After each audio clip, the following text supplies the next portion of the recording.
So this is the top 10 board game climbers for the week ending in September 30th, 2020. I'm a couple days late for posting this. I got busy with a lot of other things, but we'll go through this and see how things have moved. So we'll start with number 10 here. This is Marvel United. It was on the list last week. Again, it's a co-op, uh, I guess, hand management miniatures game from Simon. It had a huge Kickstarter, and it looks amazing. It's a pretty lightweight game, but I think my favorite part is the minis. I think they look. I guess these are custom paint jobs by professional painters, but I would consider getting this just for the miniatures to paint. At least the retail version that's inexpensive. Um, I don't know about being the full Kickstarter version, but again, you have a lot more miniatures with that. So, and I like the look of it. People that have played it think it plays good but lightweight, and the ratings reflect that. As far as where it's going, I think it's going to keep climbing. It's been getting, I think, as people have realized what it is, it's been getting better ratings. So it kind of started out fairly low here in the early when people were first receiving it, and it's kind of moved up as people have gotten used to what it is. So I think we'll see this on the list. Maybe not in the top 10 anymore. It is slowing down a little bit, but let's see. Number 9 is Calico.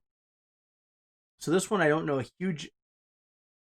huge amount about, except for it looks amazing, and it's kind of, I feel like it's a similar idea to Patchwork, but with more players. You're building this, placing these hexagons in your quilt.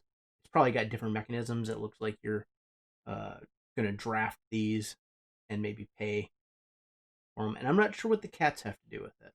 Kind of interesting thing with a really cute cat picture here. So I'm interested to see how this one does.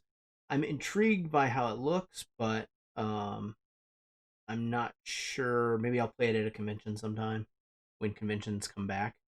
But I'm not sure, how much it's for me. I think it would be maybe for like me and my wife, or maybe some friends that don't normally play board games because it's a weight rating. I think it looks really good though. So yeah, it's set collection. So I'm based on the pictures, I would say it's kind of like I feel like it's kind of like Patchwork, but also kind of maybe Azulish, maybe like a combo of those two. Let's see. So that is number 9. It's Calico. Number 8 is Fort. So I believe Fort was on the list last week as well. This is a card game where you're essentially kids building forts, and you do it by playing cards out of your hand. I think a couple unique things. It has the same following mechanism like other games like Glory of Rome. But it has a unique mechanism where the cards you don't play go into your yard for other people to steal. So kind of you have to and the idea behind it, the thematic tie is that if you don't play with your friends, they could go play with someone else that invites them. So they go in your yard, and then it does have some engine building where you put things in your lookout to help keep the suits of your cards going. And I think the gameplay is okay. I think the look of it is really good. I like the pieces. I like the artwork and the cards. I haven't done a review on it, but I think the gameplay is okay. I don't think it's as good as Glory to Rome, but I think it's a solid game. I don't see it climbing into the top 100 at the rate it's going, but I do think we might see it on this list for at least a few more weeks. So that it is. Number 8, Fort. Number 7 is Alma Mater. So I've learned a little bit more about this game. I guess it's kind of a let's see if it's on here. Yeah, it's kind of in the style of Sierra West, Coloma, heavier Euro game. I guess mid heavy to heavy ish. I've read that people that didn't like Coimbra have actually liked this game. I think the artwork looks good. I think it's a. I really. This looks like a 3D rendering, but I like the book pieces as I mentioned before. I wish I would have had an opportunity to play this game at like a convention or something. Unfortunately, they don't have conventions this year, but maybe online. And it's got some, it looks like some worker placement stuff going on. Let's see. So it's a drafting, hand management, tile placement, worker placement game. So I'm interested to give it a try. I think it's going to continue moving up. I think it's getting a really solid reception, and it may break into the top 100. And at the rate it's going, maybe not. It depends, I guess, how the ratings keep going. So there is number 7, Alma Mater. Number 6 is Small World of Warcraft. So Small World of Warcraft is a reskinning and some minor rules changes of Small World, with some different races and World of Warcraft themes and some different combination of abilities. I think the main thing that this has going for it is, obviously the World of Warcraft theme paired with Small World. I think Small World is a fun game. I think it's unique compared to a lot of other games out there, and I think that it's clearly got a lot of staying power, and putting an IP like World of Warcraft on it, and in my opinion, improving the artwork slightly, um, makes it a kind of reinvigorates the game. Maybe, Small World's been around for a while now. Maybe it's died off a little bit.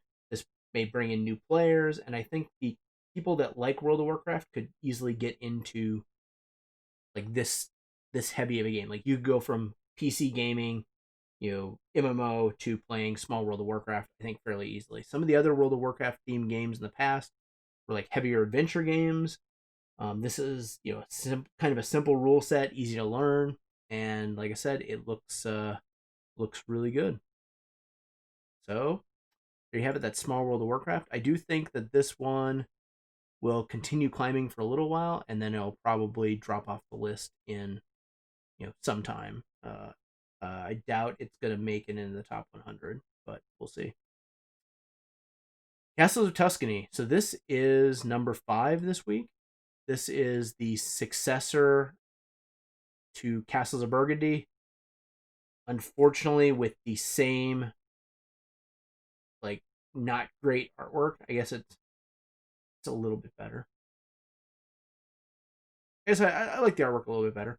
I don't think this is going to do as well as Castles of Burgundy. I think Castles of Burgundy, everyone really liked. I mean, I would say it's probably Steffenfeld's best game. There's some some problems with it. I think overall it's a very good, very very solid game, and it's had a lot of staying power, and it's done really well considering how ugly of a game it is. I think that's not my opinion. That is widely accepted how ugly it is. This game is better looking, I think, but I wouldn't say it's a great looking game. I wish Aaliyah would really step up their production values in the future. So anyway, I expect we're going to see this on the list, although given that the opening ratings are not super strong, it's probably not going to make it in the top 100. I don't think you start, for a game that is essentially the follow-on to Castles of Burgundy, which is a hugely successful game, I wouldn't expect it to start off with the first players rating it this low. So maybe the rules changes or whatever's different about it doesn't appeal to a lot of the people that have played Castles of Burgundy. So there you have it. That is number 5, Castles of Tuscany. Number 4 is Gloomhaven Jaws of the Lion. Now this is one we're going to see on this list for weeks to come because it's climbing its way to the top. It's already at number 52. I would not be surprised if this could even eclipse Gloomhaven at the top of the list. I mean, it is essentially Gloomhaven, maybe like mini edition or Gloomhaven light. But I think because of that, it really takes the part of Gloomhaven that is great, which is being able to play these, puzzly scenarios, being able to play the hand management without this 2-ton box and sprawling campaign, and gets it to more accessible price point and gets in the hand of a lot more people. And I think a lot of people can really relate to I think a lot of people can get into Gloomhaven, and I think that the more accessible nature makes it even more likely they're going to get into it. And that coupled with the adventure book where you take away, let's take a look at this. So you have this adventure book. One of the most annoying parts of Gloomhaven, in my opinion, was all of the tiles and setting up the board. It was the worst part of the whole game. And I understand the purpose of it was to make it so people create their own scenarios and make it modular. And I know some people will do that, and some people have, but I think an adventure book is amazing. And if people really want to create their own scenarios, they could create it on 8x10 sheets and print them out. You could just print out the adventure book. So I don't think it's that much different. I like that it has the same legacy elements in terms of you put stickers on the map, which I think is a really fun part of the game, and I could see me playing this with my kids in the future. That's got some. And it's great that it comes with minis, so you can paint them if you wanted to. It's just it's really, in my opinion, the best form of Gloomhaven, and I think that BGG will agree with me. We're probably going to see this. I mean, at the rate it's going, I think it's gonna probably hit the top 10. Not this year, but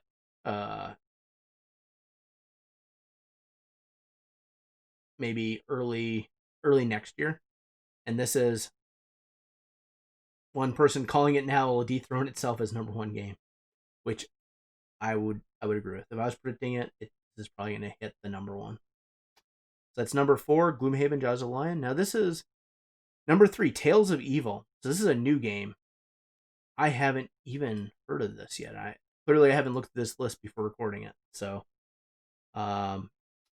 this is, I guess it must be on Kickstarter now, unreleased, or maybe it's just showing up into people's hands, which is great timing if it's a horror themed game right before Halloween. Great timing, guys, on releasing this. Yeah, it must have been Kickstarter from last year because it's got 2020 out or earlier this year. So this is, it looks like you're doing kind of an investigation, maybe it's cooperative. So you're probably doing like a kind of a deduction or mystery game. This is interesting. Dice with a turtle on it. Yeah, interesting. Artwork here looks really good. I'm interested to actually learn more about this game. Wow, those painted minis, someone did a really good job on it. That looks amazing. There's some serious painting skills in that. They look like almost like comic book characters. I mean, look at the shading and stuff.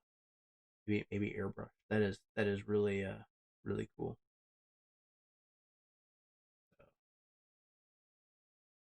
There's the pictures. I think that I'm gonna have to keep an eye on this one. This is kind of, I mean, I don't think it's a very heavy game, and it says here it's novel based, so maybe it's based on some existing IP storytelling. I think it's a good, based on the weight here, it's probably going to be a good, lightweight Halloweenish game, which is a perfect thing to have coming out this time of year. So we'll have to keep an eye on this. It's starting out strong with ratings, and actually a lot of them for a game I hadn't even heard of. So let's see what happens this next couple months.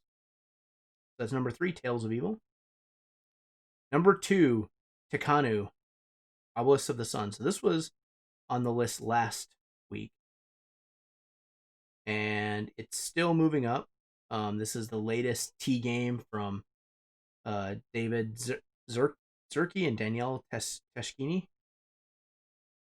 Again, I think it has like one of my friends has this game.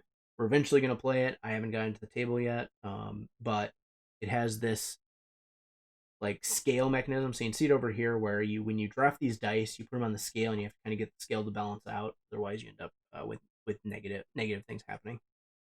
And kind of got time moving because I think the obelisk moves around, kind of blocks the sun's kind of moving around, which is unique. I think the look of the game is really good. I like the pieces. I think the look of this game is better than Teotihuacan. I like the obelisk. I like the little,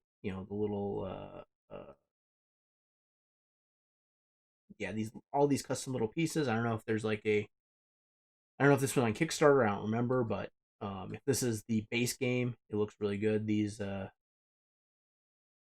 look like cardboard blocks, but they look like pieces of stone. You could probably even 3D print little pieces of stone that look like it. It just looks good. I would say the one comment from the look is maybe the dice could have been nicer, but I know he did that in Trismegistus, and that game didn't do so well. So maybe they didn't want to spend on custom dice in case this thing didn't do well in the reception. I do think it's doing better than Trismegistus, which makes me want to try it. I don't think it's going to hit the top 100, but maybe. I mean, you look at the new ratings, it's kind of been speeding up here. There's been a bunch of people recently rating it a little bit higher, so maybe it will. Trying to add some fancy components there. So anyway, this is number 2, Takanu, Obelisk of the Sun. And finally, our number 1 game of this week in the Climbers list is Yedo Deluxe Master Set. So people must be getting their pledges finally from this because we're seeing the ratings climb very quickly. This is a game, after seeing it, I wish I had picked up in Kickstarter. I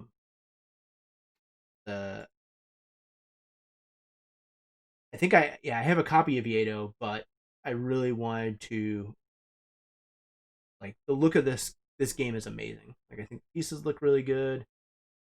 The artwork on the cards looks really good. Oh, this person's really organized them. I like the fancy printing on all the pieces, and I think Yedo's a game that's a very solid game. Like people have come back to this game for quite a while, and it even, like I said, got the deluxe master set printed.